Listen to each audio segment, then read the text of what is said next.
Algunas situaciones de este programa han sido dramatizadas. En los años 70, décadas antes de aumentar la seguridad aeroportuaria, un extraño armado secuestra un 727, manteniendo a los pasajeros y a la tripulación como rehenes.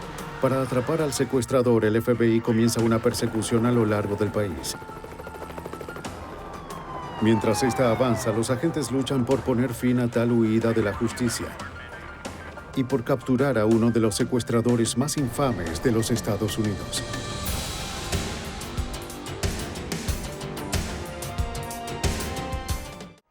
El vuelo de la justicia, la verdadera historia de D.B. Cooper. Después de haber sido rehenes durante 8 horas, la tripulación se sintió aliviada por estar en tierra.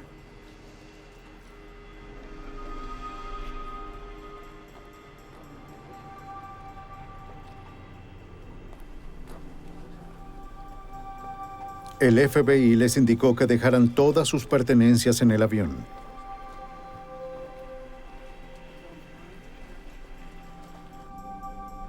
Después de que el avión fue declarado seguro, los agentes lo recorrieron de punta a punta, buscando cualquier evidencia física que el secuestrador pudiera haber dejado. Recolectaron todo lo que pudiera ser evidencia, incluyendo vasos plásticos y cigarrillos. Incluso tomaron la revista de a bordo de la aerolínea.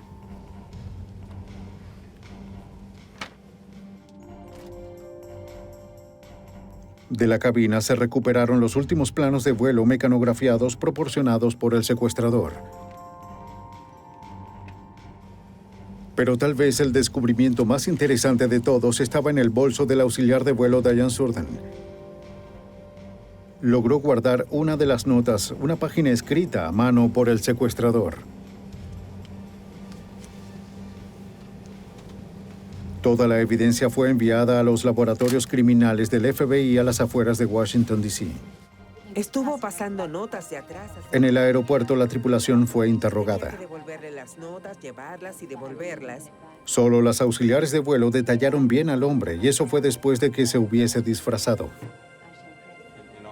Ninguna estaba segura de poder identificarlo si lo volvían a ver.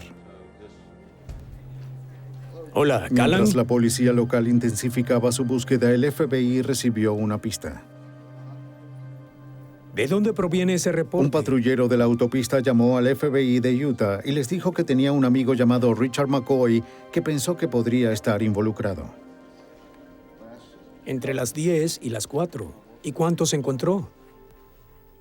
Él también trabajaba como operador de las patrullas de la carretera de Utah. Estaba de servicio la noche del suceso. Había escuchado las transmisiones. Había escuchado las conversaciones y también la discusión, así que aparentemente se tomó unos segundos y llamó a Richard, pero este no estaba en casa. El patrullero le dijo a los investigadores que Richard McCoy habló con él sobre el secuestro de un avión y el salto en paracaídas. El FBI estaba recibiendo cientos de pistas falsas, pero debido a la fuente de esta decidieron comprobarla. McCoy vivía cerca, por lo que 2 agentes fueron enviados a su casa.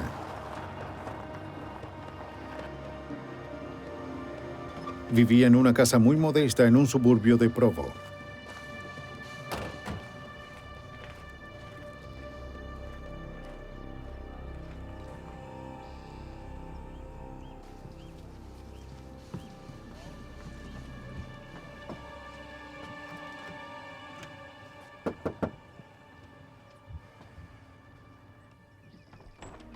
Cuando preguntaron si podían hablar con Richard McCoy, su cuñada, quien vivía con la familia, dijo que él estaba sirviendo en la Guardia Nacional. No está en casa. Los agentes preguntaron si podían hablar con la esposa de McCoy.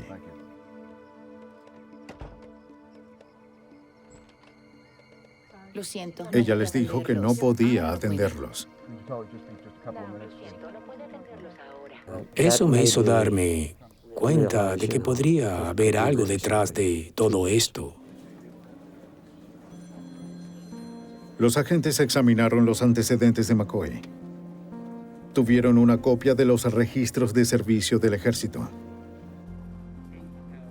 Su pasado servicio militar era impresionante.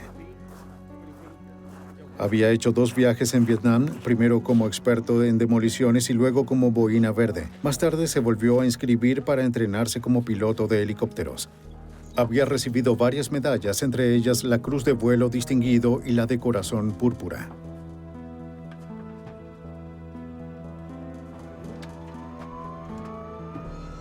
Los agentes descubrieron que él estaba pilotando un helicóptero en búsqueda del secuestrador.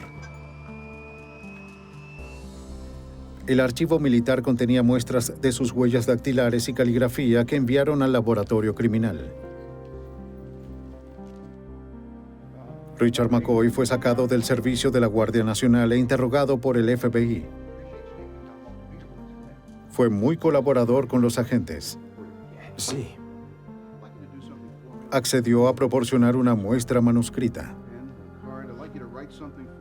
Le pidieron que escribiera las palabras encontradas en la nota que Diane Surdin escondió en su bolso.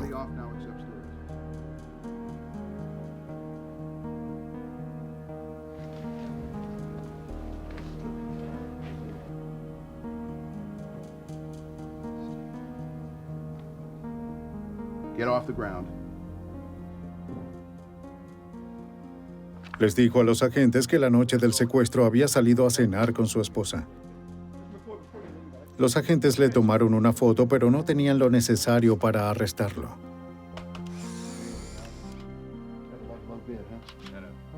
Voy a tomarle una foto. McCoy podía irse. No parecía ser el criminal que buscaban.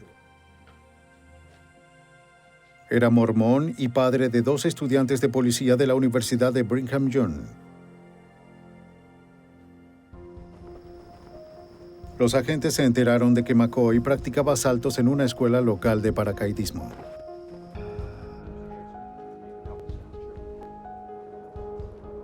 Un instructor de la escuela les dijo a los agentes que McCoy era, en el mejor de los casos, un paracaidista promedio. Nunca había escuchado que saltara de noche. Cuando se le preguntó si alguna vez había oído hablar a McCoy sobre secuestrar un avión, el instructor dijo que desde el caso de D.B. Cooper, la mayoría de los paracaidistas hablaban sobre ello. ¿Podría identificarlo fuera de ese? Los investigadores llevaron la foto de McCoy a San Quintín. Déjeme mostrarle algo. Se la mostraron al convicto y él señaló a Richard Floyd McCoy sin vacilación. Es este el sujeto. Lo es. ¿El número 6? Luego hubo un golpe de suerte. Las cosas empezaron a encajar cuando la sección de documentos del FBI llamó y nos dijo: es la misma letra de la nota del secuestrador.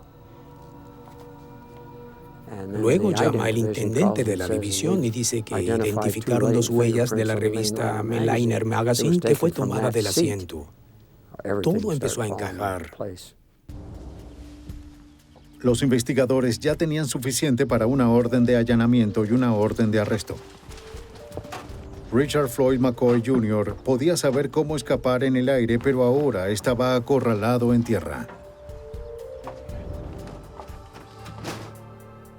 McCoy se había levantado temprano esa mañana. Debía reportarse en la Guardia Nacional. Sin embargo, los agentes federales tenían otros planes.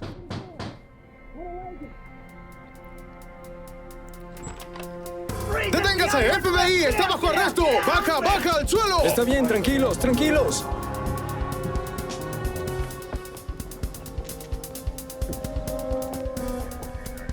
Después de comparar sus huellas dactilares y su letra con los elementos encontrados en el avión secuestrado, Richard McCoy fue arrestado en su casa.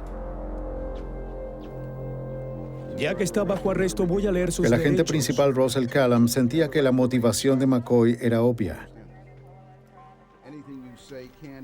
No tenía dinero. Era conocedor y experto de la materia. Creo que estaba obsesionado con la idea.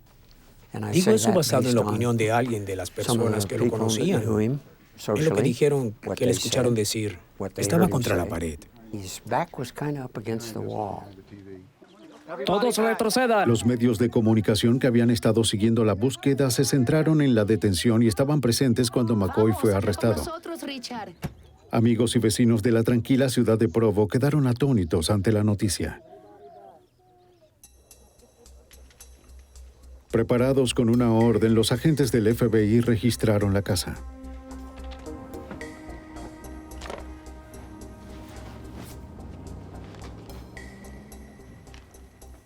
En un armario encontraron una bolsa con un casco, un traje militar de vuelo y un equipo de paracaidismo. Casco. Paracaídas. Creo que tenemos algo. También encontraron un archivo de recortes de periódicos sobre el infame caso del secuestro de D.B. Cooper. Pregunto de dónde sacó el paracaídas. La evidencia se acumulaba. No hay paracaídas.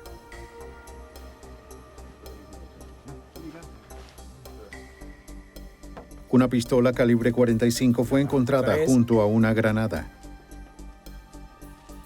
que descubrieron que era inservible.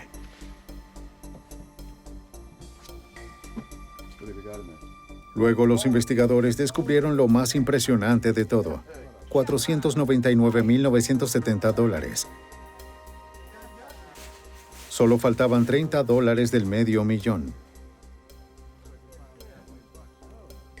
No fue una sorpresa que los números de serie de los billetes coincidieran con los dados a United Airlines para el rescate. Richard Floyd McCoy fue acusado de piratería aérea y lo mantuvieron aislado en la prisión del condado de Salt Lake City.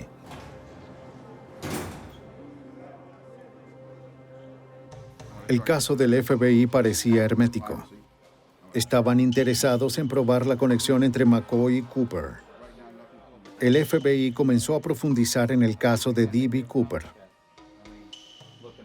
Encontraron similitudes sorprendentes.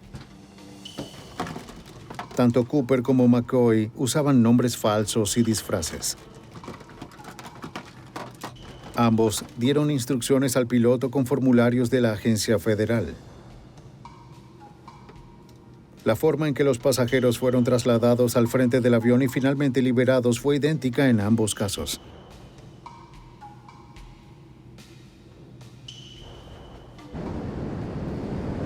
Asimismo, el inusual medio de escape.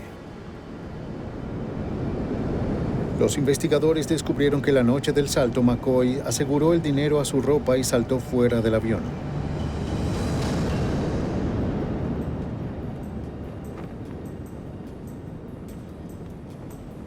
Probablemente usó otro paracaídas para alejarse de los buscadores.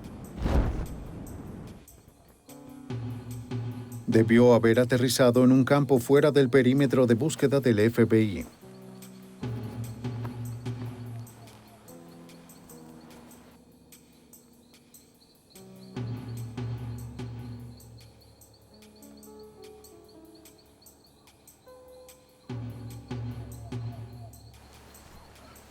El paracaídas con el que saltó lo había traído con él y no tenía ningún dispositivo de rastreo.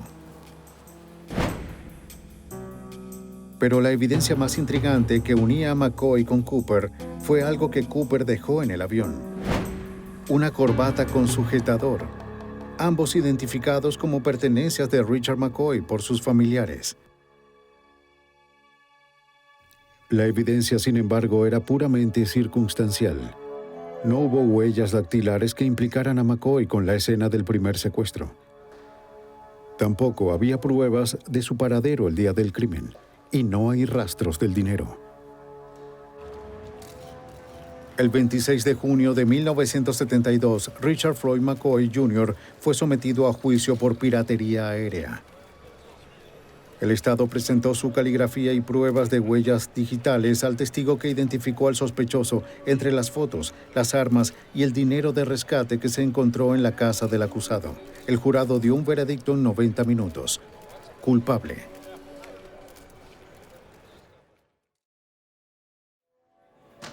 Sin embargo, antes de ser sentenciado, el acusado tuvo que reunirse con el oficial federal Bernie Rhodes. Él fue para darle al juez una recomendación de sentencia, pero tenía un motivo ulterior. Lo que nos interesaba no era solo lo que había hecho Richard McCoy hoy, sino lo que había hecho 5 meses antes, cuando D.B. Cooper, un hombre que coincidía con su descripción, con el nombre de Dan Cooper, compró un boleto de ida desde Portland, en Oregon, a Seattle, en Washington. Creíamos que Richard McCoy era el individuo que lo había hecho. Un par de meses. Era la última oportunidad que alguien de la policía de Utah tenía para interrogar al acusado sobre D.B. Cooper. Y bueno, nadie salió lastimado. Pero McCoy se mantuvo firme. Le dijo a Rhodes que estaba en casa con su esposa la noche en que D.B. Cooper saltó de un avión sobre el estado de Washington. Cuando se le preguntó si era Cooper, McCoy no dijo nada.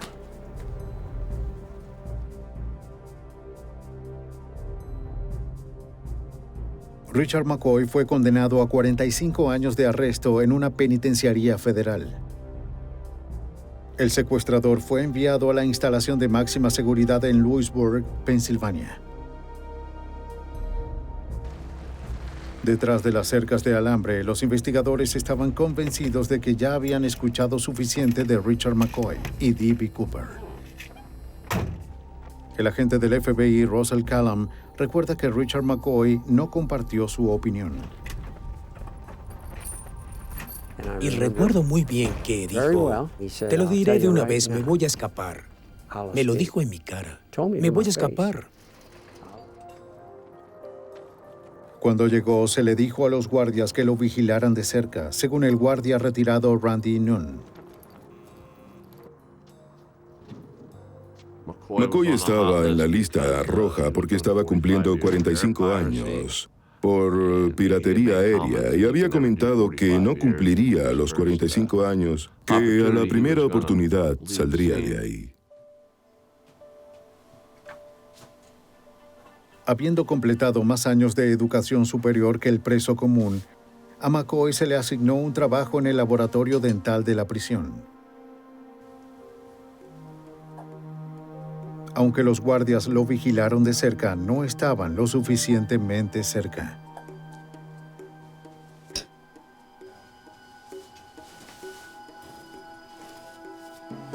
McCoy no perdió tiempo para crear un plan de escape.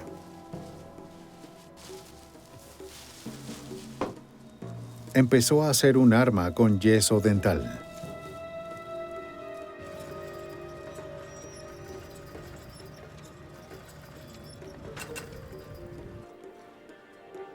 Para ayudarlo a escapar, McCoy entabló amistad con Marvin Wells, un criminal que cumplía 55 años por una serie de robos a bancos y por escapar de prisión. ¿Miras a esos guardias? Sí, solo observo. Los dos hacían un dúo extraño, un mormón que había estudiado para agente policial y un asaltante. Por lo que sabían los guardias, Richard McCoy era un prisionero ejemplar. McCoy era un buen recluso. Él era mormón, profesor de la escuela dominical.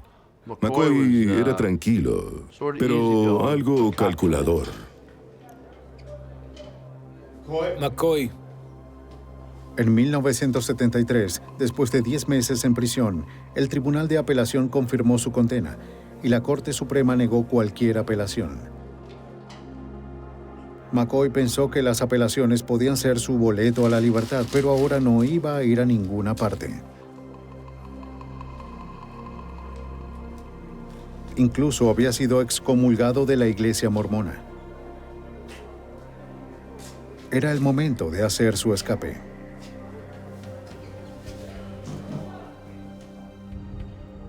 Después de años de observación, McCoy notó que todos los sábados un camión de basura salía de la prisión a la misma hora.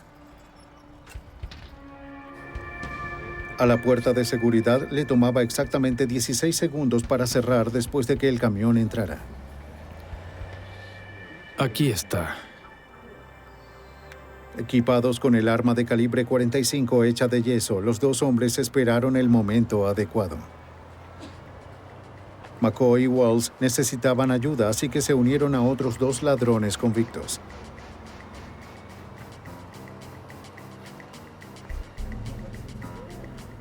El 10 de agosto de 1974, justo a tiempo, el camión entró por la puerta de seguridad. Todo iba de acuerdo al plan. Usando guantes que habían robado de su trabajo, los hombres saltaron la cerca. Como McCoy lo había previsto, solo había un guardia para el camión.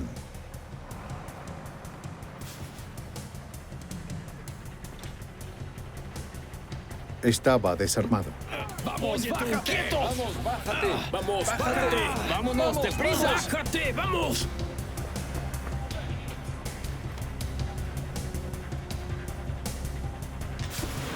¡Deprisa!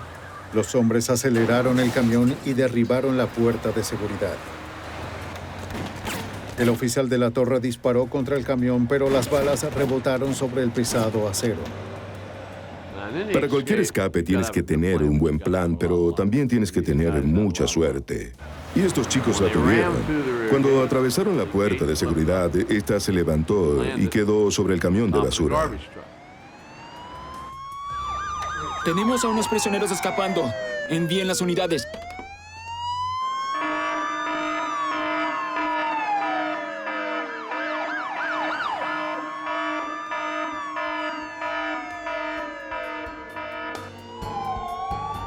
La suerte de los convictos se manifestó cuando la puerta se deslizó del camión y cayó en la salida de la prisión.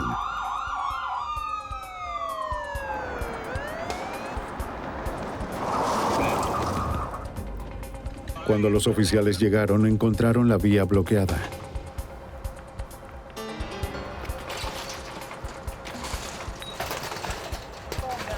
¡Devuélvete! Vamos por el otro lado.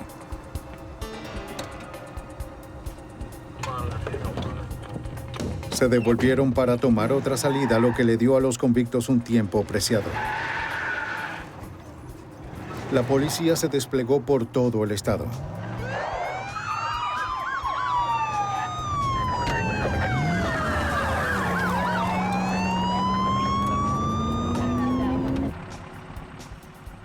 Como la puerta de salida estaba bloqueada, los convictos tuvieron una pequeña ventaja con relación a sus perseguidores.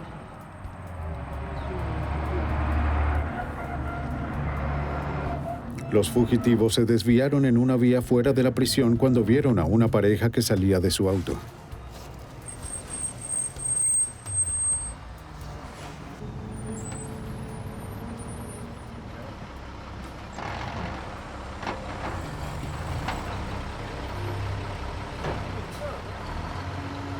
Mientras McCoy y sus hombres conversaban con la pareja, uno de los convictos llevó el camión a la parte trasera de la casa.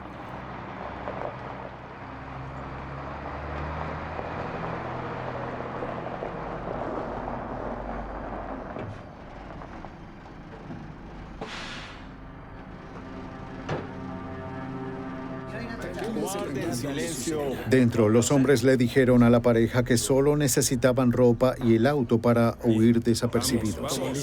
Se llevaron la ropa y las llaves del auto y dejaron a la pareja atada en la cocina. Cuando se subieron al auto, la policía ya estaba luchando para seguirles el rastro. El FBI recibió la notificación de inmediato. El agente Delmar Mayfield se unió a la búsqueda. Este fue el primer escape desde 1953. Si alguien está tan desesperado como para huir de la prisión como lo hicieron, entonces puede ser muy peligroso.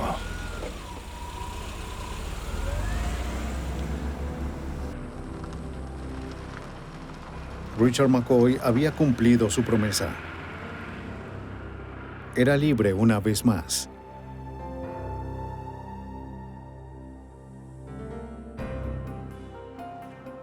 Al caer la noche, parecía que la policía le había perdido la pista a McCoy y a los otros convictos. Los fugitivos habían huido durante varias horas, habían atado a una pareja y se habían robado su auto. Para cuando la pareja se liberó y llamó a la policía, los convictos habían desaparecido hacía mucho tiempo.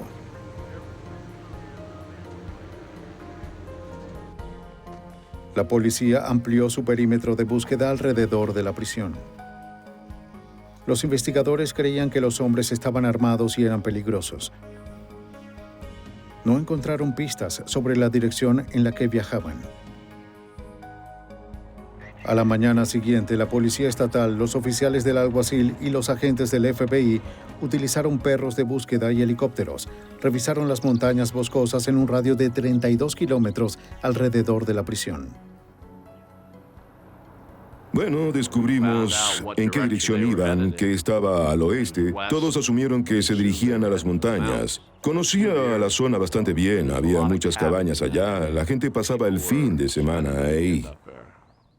Mi compañero y yo decidimos tomar esa ruta para ir puerta por puerta para advertirle a las personas del lugar que había ocurrido una fuga de la prisión.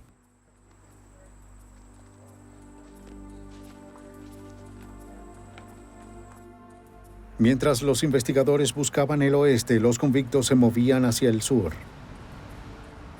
La pandilla necesitaba efectivo para pasar desapercibidos. Así que los convictos decidieron hacer lo que mejor sabían hacer. Un robo a mano armada. 3 días después de la huida de la prisión en Pollockville, Carolina del Norte, una pequeña ciudad cercana donde había crecido Richard McCoy, 3 hombres armados y enmascarados entraron en un banco, ataron al personal y huyeron con más de $16,000. El cuarto hombre fue visto conduciendo el auto robado.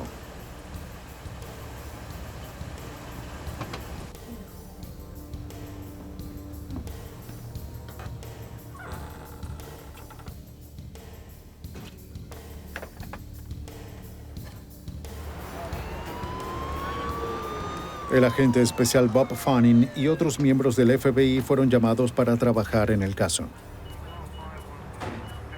Ya sabían de la fuga de la prisión de Pensilvania. Soy del FBI. Sabíamos que McCoy tenía varios parientes que vivían alrededor de Cove City.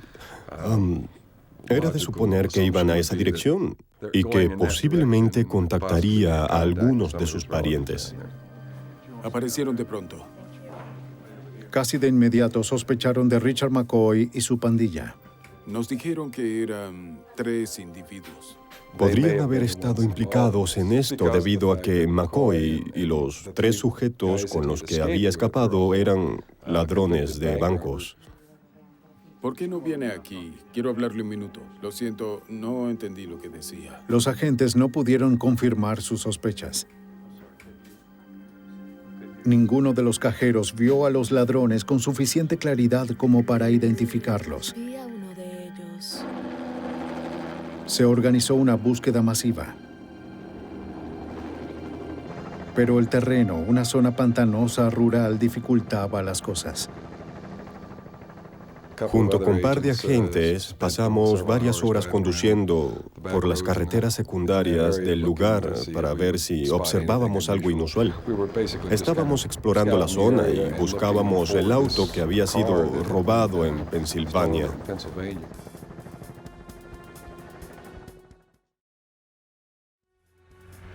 Los hombres se dirigieron a un camino desierto y escondieron el auto.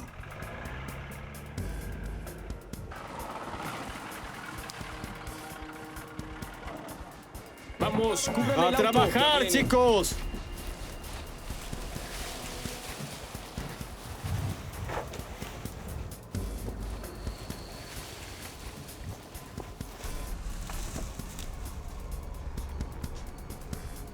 Entonces escucharon el helicóptero. El piloto vio a 4 hombres cerca del pantano de Great Dover. Cada uno se dispersó en todas direcciones por el área circundante.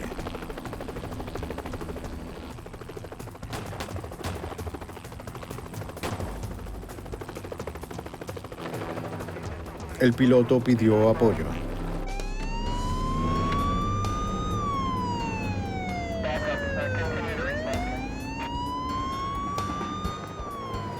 En pocos minutos, oficiales llegaron a la escena. Sabían que los fugitivos estaban armados y no dudarían en usar sus armas.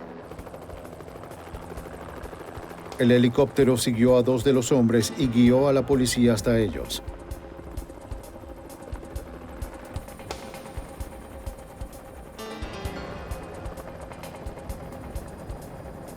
2 de los ladrones fueron capturados y se recuperaron $5,000 del banco.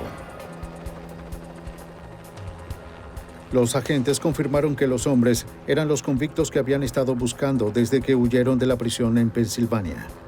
Pero los cabecillas Richard McCoy y Marvin Wells habían desaparecido. Parecían haber sido tragados por el espeso y húmedo follaje de los pantanos de Carolina del Norte.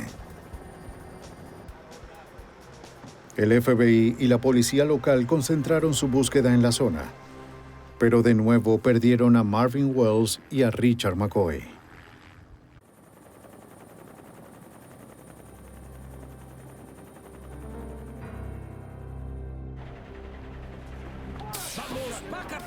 ¡Vamos! 4 convictos utilizaron un camión de basura para atravesar la salida de la prisión de Pensilvania y escapar de la penitenciaría federal de Lewisburg. El cabecilla de la banda era el secuestrador Richard McCoy.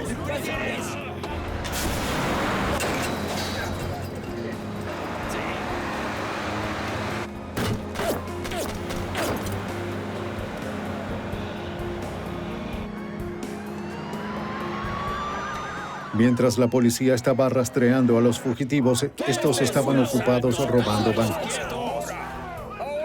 ¡Este es un asalto! No actúes como si el dinero fuera tuyo. ¡Vamos! ¡Vamos! Las autoridades los atraparon en las zonas rurales de Carolina del Norte. 2 de los hombres fueron capturados, pero los cabecillas Marvin Wells y Richard McCoy aún estaban sueltos. Para Richard McCoy, los bosques de Carolina del Norte eran como estar en casa.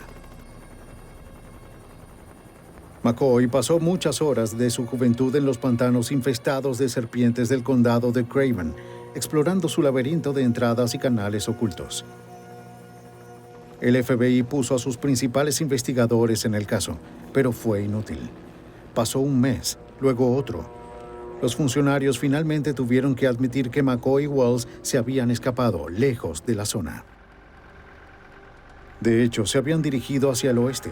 Como necesitaban dinero para seguir en la vía, Wells y McCoy hicieron lo que sabían hacer: tomar el dinero de otras personas.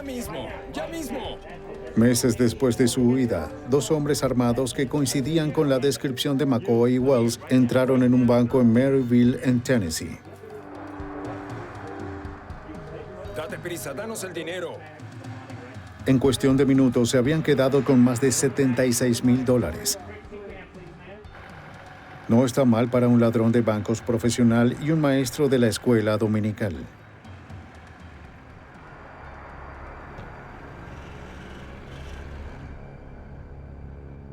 Cuando el FBI de Tennessee fue al banco, no encontraron huellas dactilares. Somos agentes del FBI.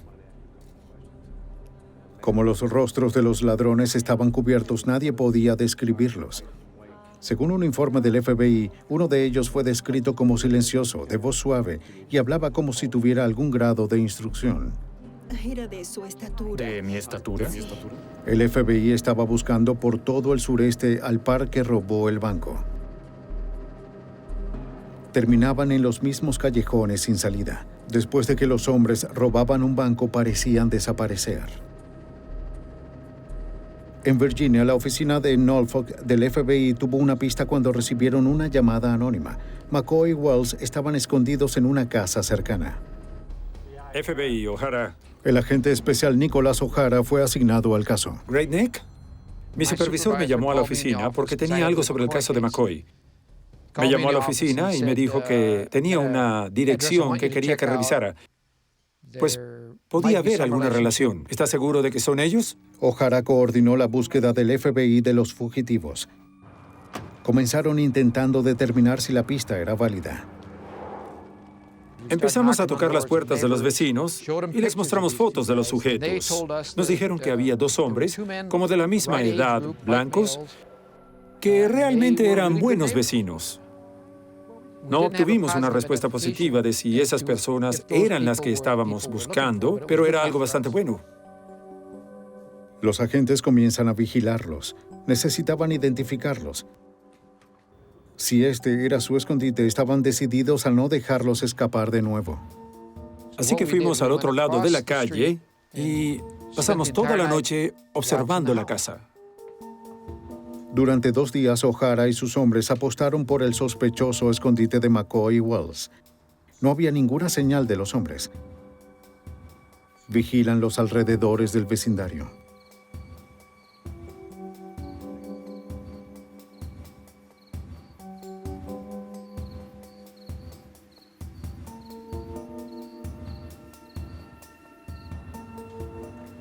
El 8 de noviembre, los agentes notaron por segunda noche consecutiva la misma luz encendida en la casa a la misma hora. No habían visto ninguna actividad en el interior, así que intuyeron que la luz estaba cronometrada. Los hombres decidieron que era la oportunidad de ir a revisar el escondite.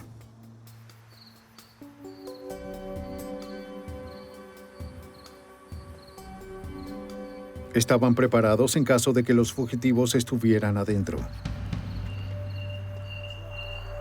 ¿Puedes recogerlo? Vamos a entrar.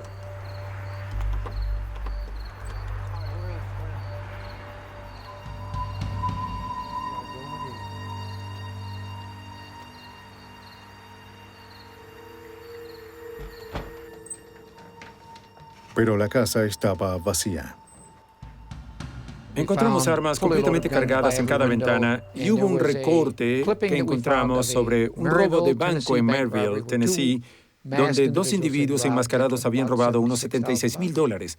Así que estábamos seguros de que se trataba de ellos. El FBI tomó la decisión de esperar.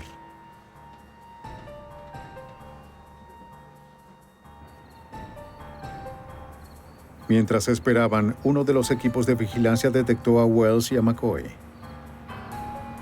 Wells conducía el auto. Se detuvo a una cuadra de la casa.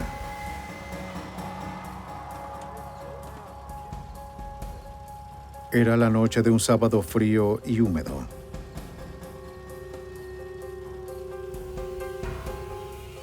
Richard McCoy, a pocas cuadras de distancia, no sabía que 3 agentes del FBI lo esperaban armados con escopetas.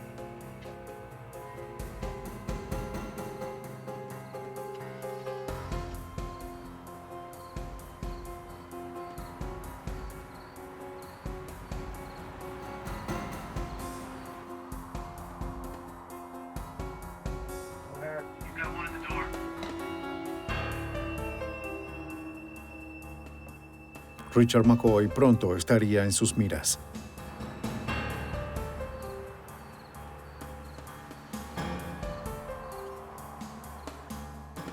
Los agentes cruzaron la calle mientras McCoy buscaba sus llaves. Habían transcurrido 90 días desde que se escapó de la penitenciaría de Lewisburg. El FBI estaba a menos de 10 pasos del sospechoso.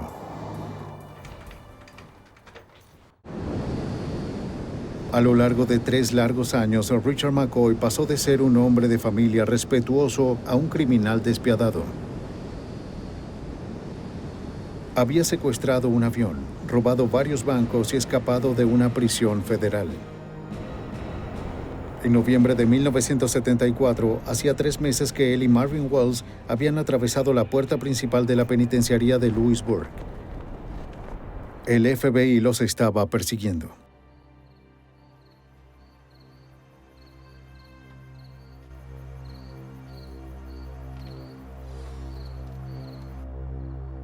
Los agentes esperaban mientras McCoy giraba la llave en la puerta principal de su escondite.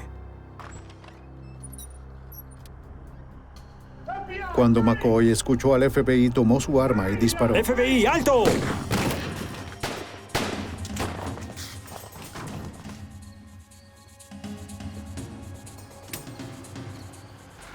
Fuera de la casa, Marvin Wells aceleró. ¡El auto! ¡Sigan ese auto! Los agentes lo perseguían rápidamente. El auto sospechoso es un sedán azul, visto por última vez. Wells no llegó muy lejos. El agente Bill Rafferty lo persiguió. Fuimos a alta velocidad hasta que lo alcanzamos. Luego atravesé el auto. Mi compañero sentado a mi lado tenía una escopeta y lo apuntaba. Estacioné el auto contra su puerta para que no pudiera salir aunque quisiera, porque el hecho de huir siempre está en la mente de estos sujetos.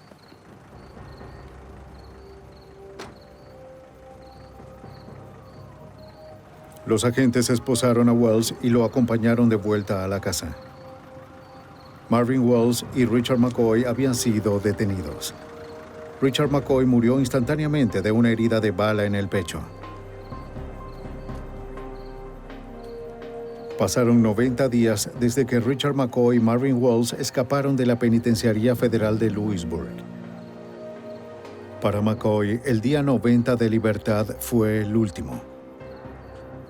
El FBI atrapó a su compañero, pero con McCoy tal vez murió la mayor oportunidad de saber la verdad sobre el infame D.B. Cooper. El caso de Cooper permaneció abierto, pero con el paso de los años quedó sin resolver. 6 años después de la muerte de McCoy, en 1980, un joven tropezó con un fascinante descubrimiento mientras acampaba con su familia en el estado de Washington, cerca del río Columbia. Los registros bancarios confirmaron que eran fragmentos de los $5,800 del rescate de $200,000 pagados a Cooper. Los geólogos afirmaron que el dinero no había sido escondido, pero cayó ahí y se fue enterrando naturalmente con el tiempo. Una oleada de interés en el caso hizo que los investigadores se acercaran al lugar, pero nunca se encontraron nuevas pistas.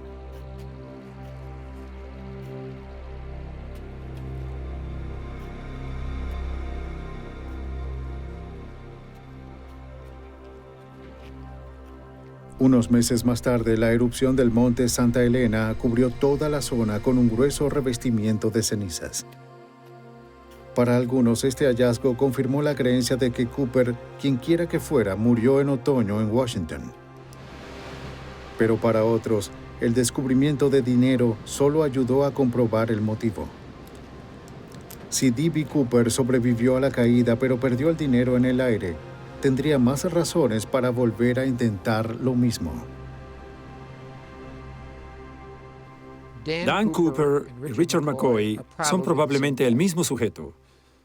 El boceto de Dan Cooper, de D.B. Cooper, junto al retrato de Richard McCoy, es casi idéntico. Físicamente, edad, altura, peso, son casi idénticos. Ambos llevaban trajes marrones, corbata oscura, pelucas, gafas de sol. Ambos secuestraron un 727. Ambos se escondieron en la parte trasera del avión y enviaron a los pasajeros hacia el frente. Ambos usaban horarios de vuelo para escribir sus notas. El legado de Richard McCoy y D.B. Cooper cambió el diseño de los aviones. Debido a los secuestros, los ingenieros rediseñaron las escaleras de la salida trasera de los Boeing 727 para evitar que se abrieran en el aire. El dispositivo que crearon se llamaba Cooper Vane. La leyenda de D.B. Cooper y el misterio de Richard McCoy probablemente vivirá durante las próximas décadas.